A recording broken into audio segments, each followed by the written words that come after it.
Nossa, tá frio agora aqui dentro. Puta. Tá uma friaca aqui no escritório, Jesus. E vamos pra mais gravação. Socorro.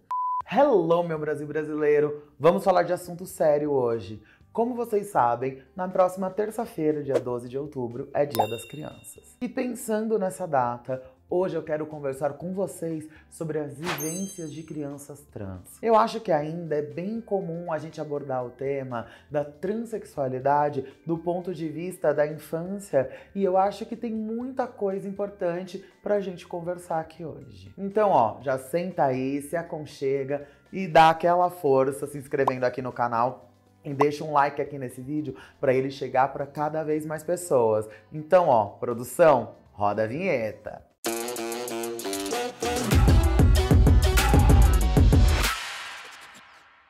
Bom, para começar, acho que é importante ressaltar como não existe uma regra de um momento exato em que a gente se descobre trans. Esse processo, ele é diferente para cada um de nós. O que eu quero trazer aqui são algumas reflexões que abordam toda a nossa comunidade sobre coisas que afetam a todos.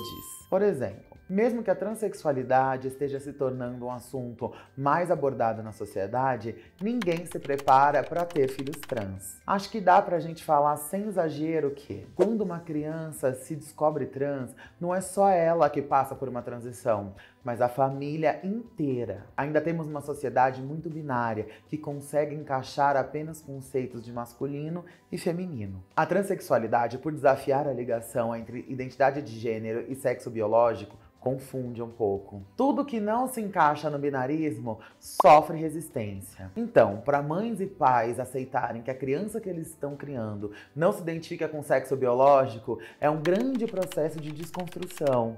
Elas não estão perdendo o seu filho ou a sua filha, mas nas suas visões pode parecer assim no começo. De acordo com alguns depoimentos de mães de crianças trans, existe um processo de luto, e ele até surge involuntariamente. E aí, antes de continuar, eu vou abrir um parênteses pontual. Não é porque a sua filha ou filho não gosta de brincar com os objetos mais aceitos para cada gênero, como bonecas para meninas e carrinho para meninos, que isso quer dizer que essa criança é ou vai se descobrir trans. Uma coisa não tem nada a ver com a outra. Os brinquedos que a criança prefere são apenas uma questão de gosto dela e isso deve sim ser respeitado, tá ok? Então bora lá. Um segundo parênteses que eu quero deixar bem claro também é que a criança vai ser trans independentemente do que a família faz. Não é uma escolha e nem uma imposição.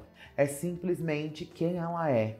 Então, por mais que haja uma resistência das mães e pais, isso não vai fazer com que a criança deixe de se identificar com outro gênero. Na verdade, isso só vai afetar a saúde mental dela e fazer com que ela entre em conflito consigo mesma. Bom, feito esses parênteses, o que pais e mães que nunca pensaram sequer na possibilidade de ter uma criança trans podem fazer? Acima de tudo, é muito importante que exista aceitação. Confusão e questionamento são normais, eles vão acontecer, mas é importante que se converse com a criança para entender o que ela sente e como ajudar no papel de pais. Você já amava sua criança antes, e por que você não vai continuar amando? Para mim, o amor materno e paterno, ele é incondicional. Então, o amor pelos filhos sempre deveria existir. Eu acredito que a primeira coisa que mães e pais podem fazer é acompanhar um acompanhamento psicológico e psiquiátrico. Um profissional, ele pode explicar como a criança enxerga ela mesma e ajudar os pais a entenderem também e a processarem isso. Então veja bem, eu tô falando de arranjar um acompanhamento psicológico ou psiquiátrico não só para as crianças, mas é para os pais aqui, é com vocês que eu tô falando. Ao contrário do que muitos pensam, a identificação de gênero, ela pode acontecer muito cedo. Algumas mães relatam que os seus filhos e filhas já falavam que se sentiam no corpo errado aos 2 ou 3 anos de idade. Olha só, bem jovens. As famílias demoraram um tempo para entender que não é a falta de uma referência masculina ou feminina que vai fazer com que essa criança não se veja como uma menina ou como um menino. E isso pode ser um momento muito traumático na vida dessa criança. Então, uma equipe multidisciplinar, ela pode pode ajudar muito nesse momento. Se essa criança for afortunada com uma família que a aceite, porque, né, a gente sabe que infelizmente nem todo mundo tem essa sorte, ela vai viver feliz dentro de casa. E aí começam as questões externas. Podem e provavelmente surgirão questionamentos de amigos e familiares e até algumas acusações sem nexo nenhum que deslegitimem a identificação de gênero dessa criança. A escola pode resistir em adotar um nome social, o preconceito pode surgir em várias situações cotidianas e infelizmente isso vem da nossa sociedade, que ela é extremamente transfóbica. O Brasil, por exemplo, tem saído em diversas pesquisas nos últimos anos como o país que mais mata transexuais no mundo, entre os que fazem parte desse estudo. A gente tem que encarar que serão momentos delicados e de muita resistência. Mas acima de tudo é importante que a criança perceba o apoio incondicional dos pais. Não é porque ela é nova que não sabe como se sente. Na verdade, temos visto cada vez mais relatos de pessoas que sempre se identificaram como trans desde a infância, mas não tinham segurança e apoio para manifestar mais isso desde cedo. E é claro, o pensamento de que os pais erraram na criação ainda existe, e ele é muito nocivo e incorreto. É algo que tem que ser enfrentado. Um pensamento que infelizmente ainda é muito comum na nossa sociedade é que se a criança trans é apoiada pela família, ela já está tomando hormônios e passando por processos biológicos que não são naturais quando ainda é muito nova. Mas não é bem assim. Aqui está mais uma coisa muito importante para deixar bem claro. As terapias com hormônios acontecem apenas a partir dos 16 anos. O que é possível fazer a partir dos 12 anos é usar bloqueadores hormonais para que a criança não desenvolva as características do sexo biológico quando entrar na adolescência. Então é isso. Bloqueadores hormonais a partir dos 12 anos, tratamento hormonal a partir dos 16 anos e apenas aos 21 anos, cirurgia de redesignação sexual. E isso se a pessoa quiser fazer, porque algumas pessoas trans optam por não realizar cirurgia. E sim, elas continuam sendo pessoas trans.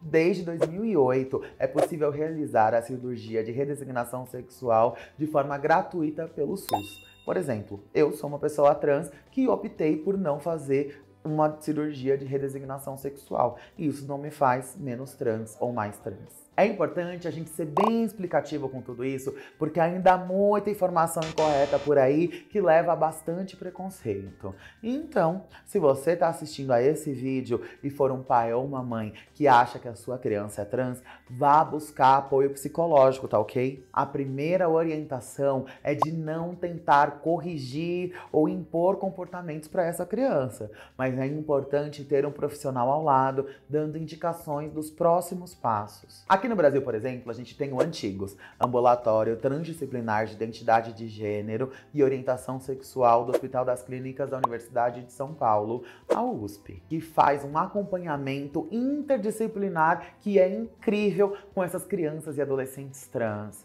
E eu sei que isso é muito pouco, ter apenas um lugar especializado, mas pelo menos é alguma coisa, é um começo de um futuro de respeito que a gente quer ver aí, né? Mas aqui ainda vale uma crítica muito importante. Pode parecer que não existem crianças trans, mas elas existem sim. Hoje, não existe no Brasil qualquer relatório oficial focado nessa população, que, portanto, é subnotificada. E se ela não existe aos olhos do governo, consequentemente, faltam políticas públicas para prestar assistências que são necessárias. Então, ó, você aí, pessoa cis que está assistindo esse vídeo, vamos ser mais abertos? Chega de preconceito. Se o governo não nos dá suporte, pelo menos que a sociedade não nos prejudique, né? Mas eu queria aproveitar também para mostrar como que mesmo aos poucos estamos evoluindo. Em 2016, saiu a primeira decisão judicial que permitiu uma criança trans alterar o seu nome nos documentos. Isso abriu um precedente para que mais famílias conseguissem lutar pelos seus filhos. Infelizmente, a gente não tem um número exato de quantas crianças trans conseguiram esse direito. E sabemos que ainda existem muitos casos de transfobia relacionados à mudança de nome social, principalmente em relação às crianças e adolescentes.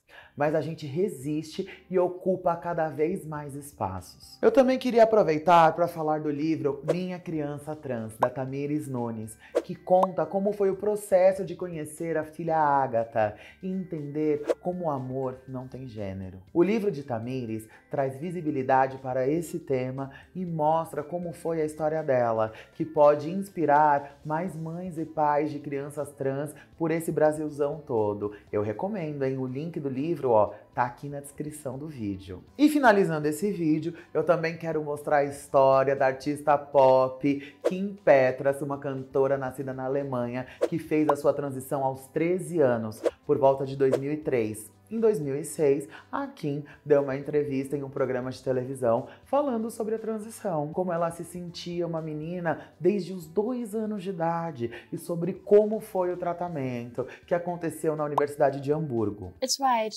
I always knew it. You know, when I was a little kid, I was always wanting pink dresses, Barbie, everything. So, you know, I've never really lived as a boy. I've always wanted to live as a girl, so I really knew exactly who I was. Na época, ela ficou conhecida como a pessoa transexual mais jovem do mundo. E foi realmente uma quebra de paradigmas ter essa discussão sobre transexualidade ainda no início do século XXI. A verdade é que os transexuais sempre existiram. Mas só agora estamos tendo mais espaço para viver como queremos e simplesmente existirmos. Bom, eu que sou uma pessoa trans, eu consegui me abrir para mim e para o mundo. Eu já tava ali, ó, uns meus bons 23 anos. Eu diria até que foi tardio. Mas hoje, quando eu olho para trás, eu tenho clareza de entender que eu acho que desde os meus 6, 7 anos de idade, eu já me reconhecia e me via como uma pessoa trans. Só que era aquela coisa que eu tinha que guardar. Eu fui criada num meio muito religioso, então era como se fosse um crime, era um pecado eu ser quem eu era. E hoje eu consigo entender que o crime e o pecado é eu não ser quem eu realmente sou. É eu me guardar, eu me fechar para poder atender a demanda de terceiros, atender a demanda de uma sociedade tão opressora quanto a nossa. E é por isso que eu crio conteúdos nesse segmento e dessa forma para poder ajudar mais famílias e pessoas a viverem na sua plenitude, na sua verdade e serem respeitadas por serem quem são. Bom, gente, é isso. Eu espero que esse vídeo tenha gerado alguma reflexão. Então comenta aqui embaixo se você conhece alguma criança trans e o que você acha que a sociedade poderia fazer para acolher toda essa população. Ah, e não esquece de deixar o seu like, ativar o sininho, se inscrever aqui no canal e domingo que vem tem vídeo novo. Ah, compartilha esse vídeo aqui no grupo da família. Aquela galera bem preconceituosa, compartilha como quem não quer nada. Semana que vem eu tô de volta. Beijo, beijo.